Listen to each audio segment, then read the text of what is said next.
Bonjour, ô esprit d'Audenon, le plus intelligent et le plus dynamique de mes anges. Tu désires quelque chose? Oui, Seigneur.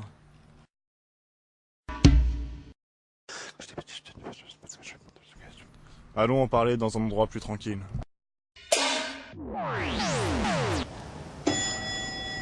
Voilà qui est mieux. Donc je disais, bonjour ô esprit d'Audenon, le plus dynamique et le plus intelligent de mes anges. Tu désires quelque chose? Comme vous le voyez, les anges n'ont ni aile ni tunique blanche. Ce sont des inventions des peintres de l'ancien temps qui trouvaient cela bien pratique sur le plan décoratif. Au fait, je suis la voix off. Je voudrais te parler d'un petit projet auquel nous avons pensé. Oh, quelque chose de très secondaire, un détail comparé à tout le reste, mais qui nous a semblé quand même intéressant.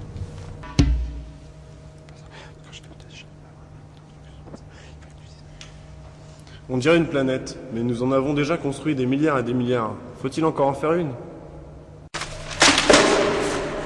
Il s'agit en effet d'une petite planète, mais contrairement aux milliards d'autres planètes, celle-ci possède des caractéristiques particulières.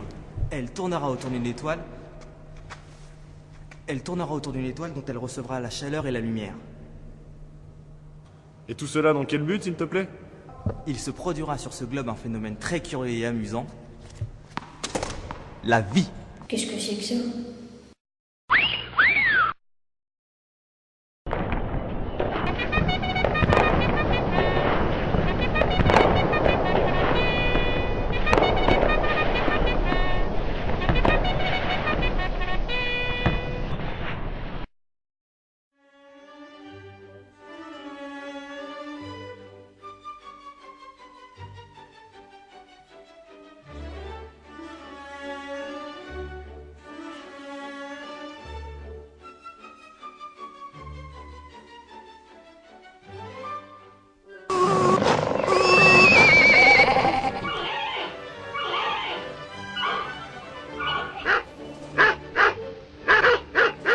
La dessinatrice des abeilles.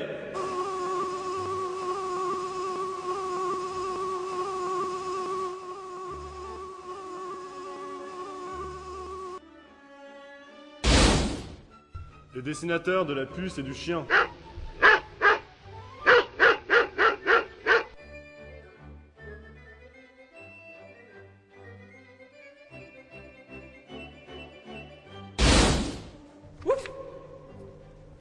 Les dessinateurs des dragons.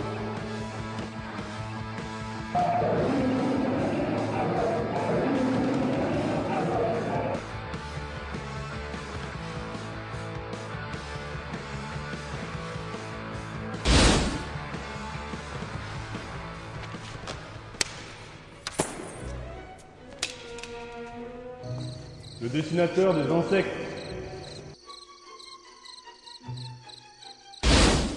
Mon animal, le putois, présente une particularité et dégage une forte odeur.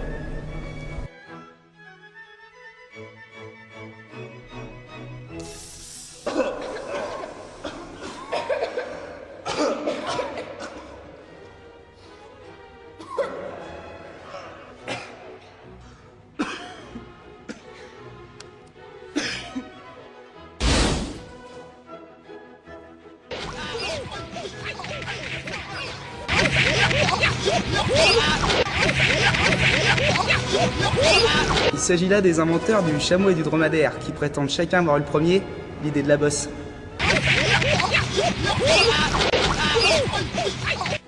Les dessinateurs des dinosaures. Nous avons mis tout notre talent à l'œuvre pour ces créatures.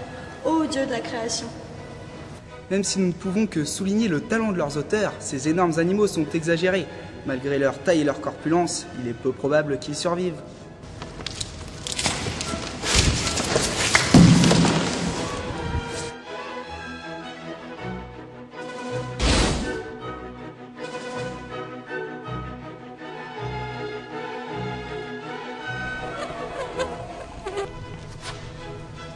Je suis le dessinateur de l'éléphant.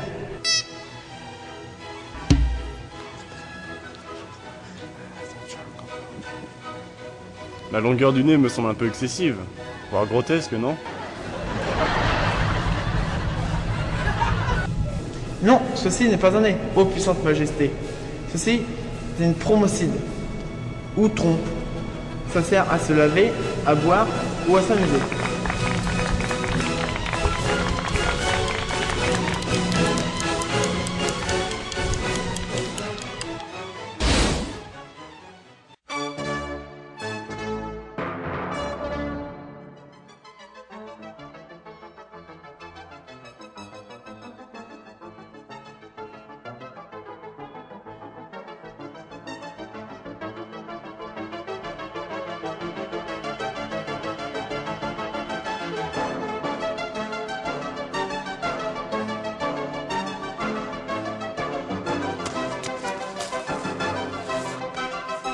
Les dessins représentent un animal dont l'aspect est vraiment désagréable, voire un peu répugnant, mais qui frappe toutefois par son originalité.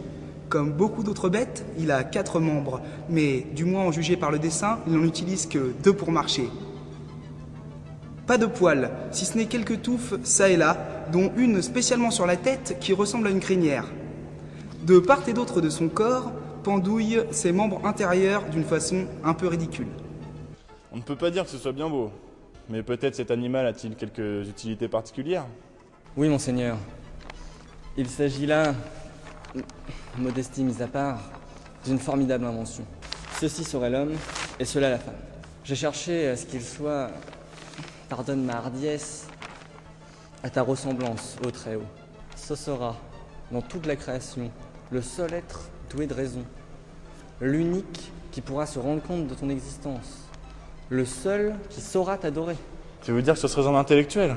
Non, fais-moi confiance mon fils, pas d'intellectuel. À en juger d'après sa mine, il m'a tout l'air d'être une source d'embêtement à n'en plus finir. Non, laissons tomber.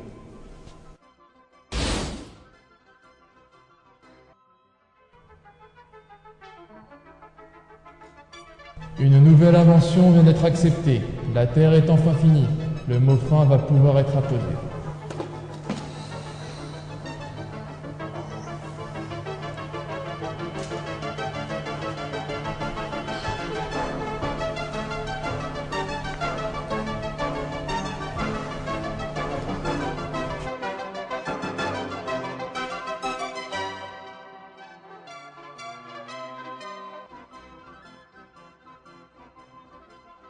L'homme, quelle idée folle, quel dangereux caprice, advienne que pourra, et puis en période de création, on peut bien se montrer optimiste.